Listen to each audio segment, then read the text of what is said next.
अस्सलाम वालेकुम, आदाब और जय हिंद सभी दोस्तों को। चलो आज थोड़ा सा हिस्ट्री के बारे में पढ़ते हैं। ये हिस्ट्री क्या चीज़ है? क्या हिस्ट्री पढ़ना ज़रूरी है? क्या हिस्ट्री बोरिंग सब्जेक्ट है? आज देखते हैं इसके बारे में। क्या है हिस्ट्री? तारीख़ का मतलब क्या? मेरे एक सर थे, खान सर बोलते थे उनको। वो फिफ्थ में मेरे को है ना तारीख हिस्ट्री पढ़ाते थे। उर्दू में तारीख़ बोलते हैं उसको। तो वो कहते थे कि तारीख़ जो गड़े हुए मुर्दे रहते हैं ना, उनको निकालने को तारीख़ कहते हैं। तो तारीख़ का मतलब गड़े हुए मुर्दों को उखाड़ना है। इन शॉर्ट मतलब क्या, हमको क्या समझ में आता है इस चीज़ से कि जो पास्ट की जो सिविलाइजेशंस थी, जो तहजीबें थी, उनका रहना सहना कैसा था, वो क्या खाते पीते थे, उनका सोशल सिस्टम कैसा था, इकोनॉमिक सिस्टम कैसा था, ये सारी चीज़ें हमें जो है तारीख़ से मालूम पड़ती। अभी क्या तारीख़ पढ़ना ज़रूरी है? तो अब इसका है जो जवाब है, अगर हम देखेंगे तो थोड़ा सा समझने लायक है। थोड़ा सा दिमाग लगाएंगे तो समझेंगे कि बहुत सारे जो पढ़े लिखे लोग हैं जो तारीख़ को समझते हैं, उनका कहना यही है कि तारीख़ जो है एक क्या बोलेंगे, एक सोर्स है। किस चीज़ का? कि पास्ट में जो सिविलाइजेशंस थी वो कैसी थी। अब उनके अंदर अगर अगर गलतियाँ हुई हैं तो वो गलतियों को लिखा गया है।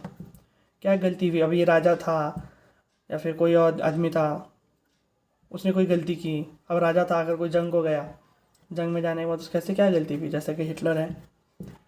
हिटलर जो है डिक्टेटर था जर्मनी का, उसके ऐसे क्या गलती हुई थी रशिया के ऊपर। उसने क्या बोलेंगे, रशिया पर उसने अटैक किया था। उस टाइम पे सर्दी के दिनों में अटैक किया था, जिसकी वजह से उसकी जो आर्मी थी उसको बहुत प्रॉब्लम हुई थी, है ना। तो अब ये चीज़ अगर हमको, तो उस टाइम पे क्या प्रॉब्लम्स क्या थी, तो वो सॉल्यूशंस को, वो चीज़ों को हम सीखते हैं। वो सीखने के बाद हमें पता चलता है कि हाँ, यहाँ पर ये प्रॉब्लम्स थी। अब बोलते हैं ना, हिस्ट्री रिपीट्स इटसेल्फ। ये एक बहुत फेमस कहावत है, हिस्ट्री रिपीट्स, कि तारीख हमेशा दोहराती रहती है। तो अब उसके अंदर सोर्सेस अलग होते हैं, लेकिन उसका जो रिपीटेशन जो बोलते हैं ना, वो सेम होते रहता है। लेकिन उसके अंदर कुछ चीज़ें हैं जो हमको समझ नहीं होती हैं। अब अगर बोलेंगे ना, अब ये चीज़ ख़त्म हो गया, अभी नहीं आएंगे, ऐसा नहीं है। सेम ऐसे ही रिपीटेशन होगा आगे भी, फ्यूचर के अंदर, मुस्तकबिल में सेम रिपीटेशन होगा कि अरे भाई ये ऐसा था तो बाद में ऐसा हुआ। जैसा कि फ़िरौन था पहले, मूसा मोसेस के टाइम पे, मूसा अलैहिस्सलाम के टाइम पे। अभी एक है फ़िरौन, है ना, है फ़िरौन, अब नाम नहीं लेता कौन है फ़िरौन, आया है। हिस्ट्री रिपीट्स इटसेल्फ, होते रहता है, जुल्म होते रहता है, जंगें होती रहती हैं, ये सारी चीज़ें। तो इस चीज़ से हमें सीखने को मिलता है कि उस टाइम पर उन लोगों ने क्या किया था और अभी हमें क्या करना चाहिए। ठीक है, तो ये इम्पोर्टेंट है कि तारीख़ यानी कि हिस्ट्री क्या चीज़ है, ये हमें इस पर से समझ में आता है कि तारीख़ को पढ़ना क्यों ज़रूरी है। ठीक है, अब उसके सोर्सेस, अब हिंदुस्तान की जो तारीख़ है, इंडियन हिस्ट्री में हम पढ़ते हैं, तो इंडियन हिस्ट्री या फिर उसको तीन चीज़ों में डिवाइड किया गया एक्चुअल में। इंडियन हिस्ट्री को तीन चीज़ों में डिवाइड किया गया है।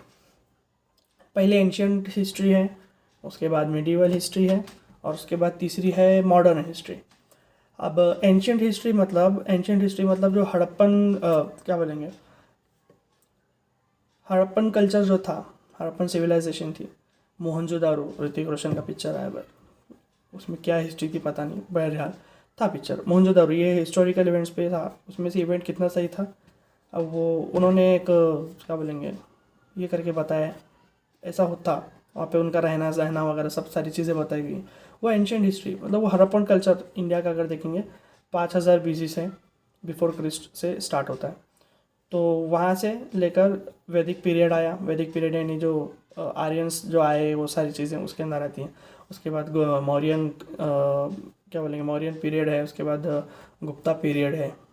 ऐसा करते हुए सल्तनत पीरियड तक ये चीज़ें, ये जो है एंशियंट हिस्ट्री में आता है। उसके बाद मीडिएवल हिस्ट्री है। मीडिएवल हिस्ट्री के अंदर सल्तनत पीरियड से लेकर जो अंग्रेज़ आए अपने इंडिया के अंदर, अपने इंडिया के अंदर अंग्रेज़ आए, तो वो अंग्रेज़ आने तक ये जो है मीडिएवल हिस्ट्री था। और अंग्रेज़ आने के बाद से लेकर अभी पीछे के जो पास्ट इवेंट्स जहाँ तक हुए, वो सारी चीज़ें जो है मॉडर्न हिस्ट्री के अंदर, इंडिया के अंदर कंसिडर की जाती हैं। ठीक है। अब इसके सोर्सेज क्या क्या हैं, हिंदुस्तान के अंदर क्या क्या सोर्सेज हैं। Sources for history of ancient India, ये 3 हैं। सबसे पहला है लिटरेरी सोर्सेज। लिटरेरी सोर्सेज में सबसे पहला आएगा रिलीजियस बुक्स। अब रिलीजियस बुक्स के अंदर सबसे फेमस हिंदुस्तान के अंदर कौन सी थी, ऋग्वेद, अथर्ववेद, यजुर्वेद, सामवेद, ये वेदास थे। फिर उपनिषद थे, उसके बाद आरण्यकास थे, और फिर वेदास के में एपिक्स थे। एपिक्स मतलब कि जो महाभारत थी, जो रामायण थी, इनको एपिक्स कहा जाता है। पुराण थे। उसके बाद बहुत सारी बायोग्राफीज़ भी लिखी गई, तो वो बायोग्राफीज़ भी हम इसके अंदर लेते हैं। फिर जैन लिटरेचर है और बुद्धिस्ट लिटरेचर है। बुद्धिस्ट लिटरेचर को महात्मा गौतम बुद्ध के 500 साल के बाद लिखा गया, ठीक है, ऐसे ही बता रहा हूँ जस्ट फॉर नॉलेज। तो बुद्धिस्ट लिटरेचर है, ये 2-3 रिलीजियस लिटरेचर्स हैं। उसके अंदर जो लिखा गया, उसके अंदर उनका रहना सहना, कितने राजा थे और कैसे रहते थे, क्या उनके डिसीजंस थे, उनका कैसा उनका चलना फिरना, खाना, रहना, ये सारी, और वो सोशल सिस्टम कैसा था, इकोनॉमिकल सिस्टम कैसा था, ये सारी चीज़ें रिलीजियस बुक से मिलती हैं। आर्कियोलॉजिकल सोर्सेस हैं। अब उसके अंदर इंस्क्रिप्शंस हैं जो पत्थर पर लिखते थे ना, वो सेकंड चीज़ है न्यूमिस्मेटिक एविडेंस। न्यूमिस्मेटिक एविडेंस मतलब क्या, न्यूमिस्मेटिक मतलब जो कॉइन्स रहते हैं ना, वो कॉइन्स के उस पर से जो सोर्सेस हमें मिलते हैं वो न्यूमिस्मेटिक होते हैं। अब कॉइन्स इंडिया में 2 थे, एक था पंच्ड था और उसके बाद इंडो ग्रीक था। पंच्ड कॉइन्स के अंदर है ना, पंच्ड कॉइन्स जो है सिकंदर के पहले, जो अलेक्जेंडर थे, उन्होंने जब यहाँ पर हिंदुस्तान पर हमला किया था, उसके पहले जो यूज़ होते थे कॉइन्स, उनको पंच्ड कॉइन्स कहा जाता है। जब पंच मार के उनको यूज़ किया जाता है। बाद में जब अलेक्जेंडर आए तो उसके बाद बहुत सारा उसके वहाँ का ग्रीक सिविलाइजेशन का इम्पैक्ट जो है इंडस अपने इंडियन सिविलाइजेशन पर पड़ा। उसके बाद वो अलग बनने लगे, जिसके अंदर कॉपर और सिल्वर के कॉइन्स भी बनने लगे, तो उनको इंडो ग्रीक जो कॉइन्स भी बोलते हैं। उसके बाद है रूइन सिटीज़ एंड मोन्यूमेंट्स। रूइन सिटीज़ ये आर्कियोलॉजिकल सोर्सेस में ही आते हैं। रूइन सिटीज़ एंड मोन्यूमेंट्स में अभी हड़प्पन कल्चर है ना, और उसके अंदर फिर मोन्यूमेंट्स हैं, हमारे ताजमहल, ये वो सारी चीज़ें सब इसमें आती है, आर्कियोलॉजिकल सोर्सेस में आते हैं।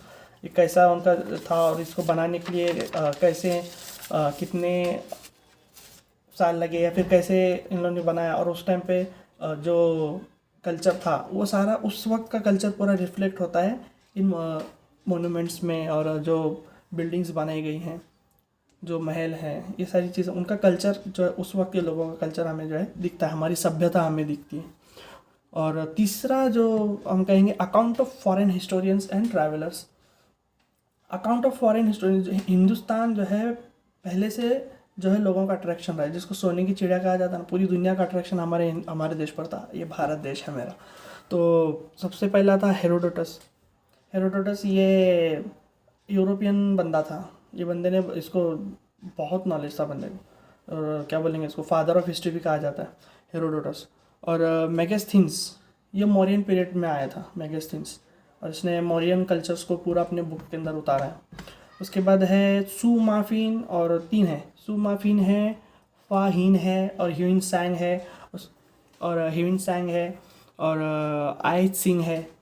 ये जो है चीनी लोग थे, चाइनीज़ लोग थे, जो कि हर्षवर्धन के टाइम में थे। जो ह्यूइन सांग जो था, ये हर्षवर्धन के टाइम पे आया था, और इसने हर्षवर्धन का जो पूरा जो सिस्टम था इसका, वो सारा हर्षवर्धन का जो सिस्टम था गवर्नमेंट चलाने का, और उस टाइम पे लोगों की हालत कैसे थे, कल्चर कैसा था, वो सारा उसने अपने बुक के अंदर लिखा है। उसके बाद आते हैं अल बैरूनी और इब्न बतूता। ये मुस्लिम हिस्टोरियंस थे। जब ये लोग आए, इन्होंने भी अपने बुक्स के अंदर बहुत सारा इंडिया को बहुत स्टडी किया, इंडिया के बारे में, यहाँ के लोगों के बारे में, यहाँ का जो सिस्टम था, कास्ट बेस्ड सिस्टम था, उसके बारे में, और लोगों को रहने का और पूजने का जो इसका तरीका है, रिलीजियस जो सिस्टम है, उसके बारे में भी इन्होंने बहुत सारा अपनी किताब में लिखा।